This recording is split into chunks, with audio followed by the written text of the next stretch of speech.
What is metanoia? Metanoia is a Greek term derived from meta, which translates to beyond or after, and noia, which translates to mind or thought, and literally meaning a change of mind. But it's so much more than just that. It refers to a profound transformation in one's perspective.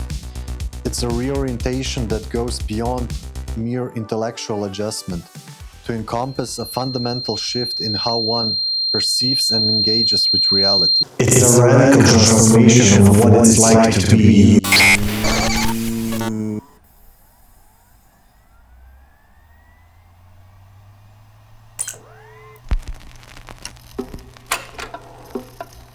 The man that introduced me to this word, John Vervaeke, a man whose ideas, lectures, talks, and interviews inspired and cured me in many ways. His ideas allowed me to walk with more confidence into a new territory full of undiscovered perspectives. Perspectives that showed me a clearer path to where I should look for answers. And viewpoints that allowed me to ask new questions.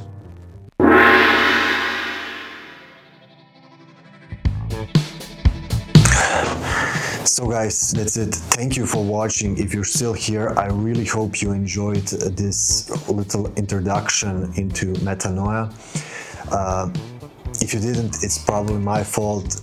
I will try to do better in the future.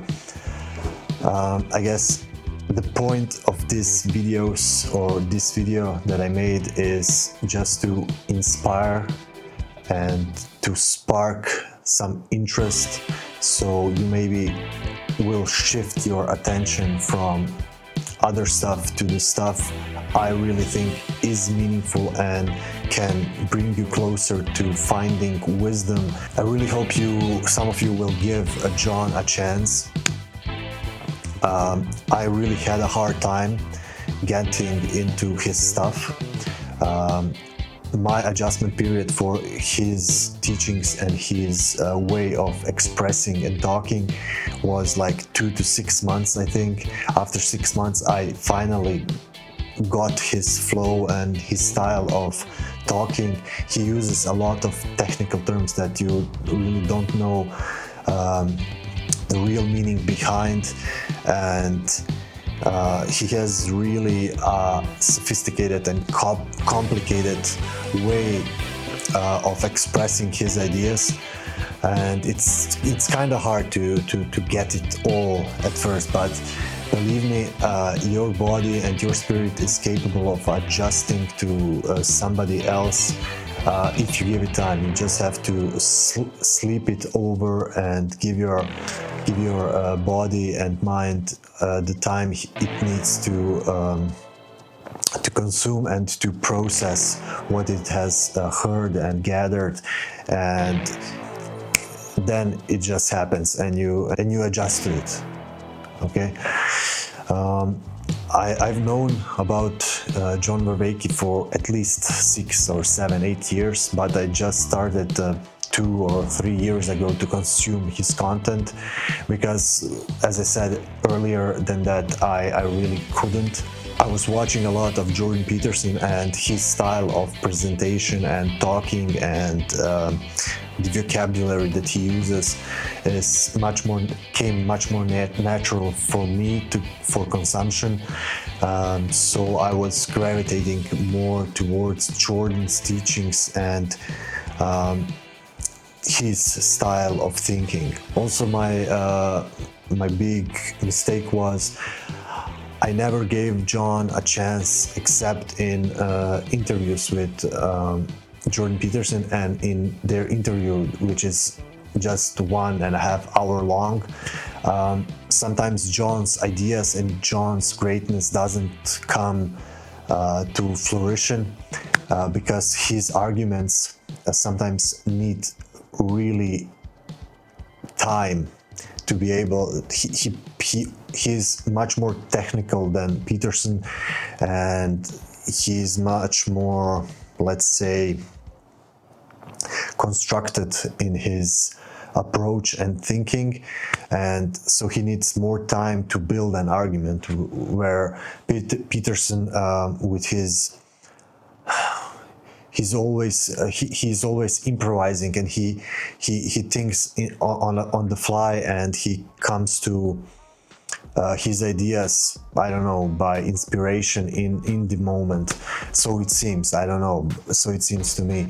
And it's easier to follow him because he is really a good storyteller.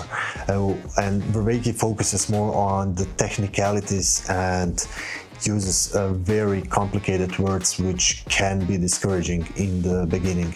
Since this is a video about metanoia, I should probably say some thoughts about what I think about it.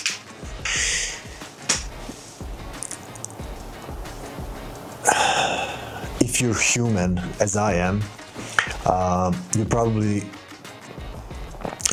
experience metanoia in some form throughout your life, once or twice, if not more. But when it happened, you noticed it happening naturally, but you didn't recognize it as something that you can label as such, and you didn't. It probably happened. It was like you experienced it. It changed you. You became a new person, but you didn't think much more about the event. You just had the event and you transformed, and that's it. It passed, but you didn't have the time that you invested to contemplate what just happened. And I think if you don't think about those things, there is something that you lose from the experience, which if you didn't just disregard it, let it pass, so to say, you would have had a much more richer experience, and you could have gathered something more out of it than just the transformation itself. What came to mind just before making this video is, let's say you are eating honey or jam, which is really tasty and really profoundly tasting, not just the usual from the supermarket, which is watered down and nothing special, just sugar and so, but the natural one, which is really has a deep flavor, and you can really enjoy it, and you feel the richness and naturalness of the product. Okay, and now imagine you just take it in your mouth and you just swallow it immediately, without stopping and leaving it on your tongue and in your mouth to really suck in the juices and the depth of the taste, to really experience it, what it's really like, all the small differences when time passes in your mouth, how the taste changes, and how it's more profound than on the first glance.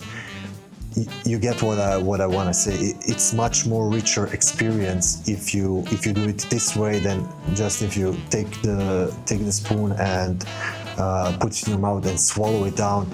It's like half a second on your tongue, and you don't even experience the taste. You just swallow it down. Who does that? Nobody. And there's a reason why we don't do that, because it takes from the experience away. You don't just want the nutrients to come into you and just to like load your battery, and you're a machine and you just take this amount of this and that, and you can go like you're charging a battery. That's not how we function. We need much more than just X amount of this and that to be human and to function well. And I think to take time, which in itself, if you look at it scientifically, doesn't fucking matter. You just need the X amount of this and that, and that's it. But there is something special if you enjoy every food and give it really profound time to express itself in your mouth when you eat it. And it's not just food, what I'm saying that you can do that with. It's all the things in your life. You can take this analogy to everything you do in your life, and everything becomes more enjoyable and more richer and more filled with wisdom. And then you can discover that actually every single thing and thought that you have and that you bring your attention to can be a source of wisdom and meaning. And some will say the meaning is fabricated or imagined, but when you experience something profound and it changes you and gives you a life force and energy to live more fully, then I don't think it's just meaningless and imagined, and you can you can try to critique that, and that's fine, but I think you will live a very sad and pathetic life if you do that. Whereas the people who are thoughtful of those things and who give life a chance, they will prosper, and they will gather wisdom and have a much more meaningful life. That's it. So I really hope somebody watches this video. I will see you in the next one. Thank you for watching. Bye.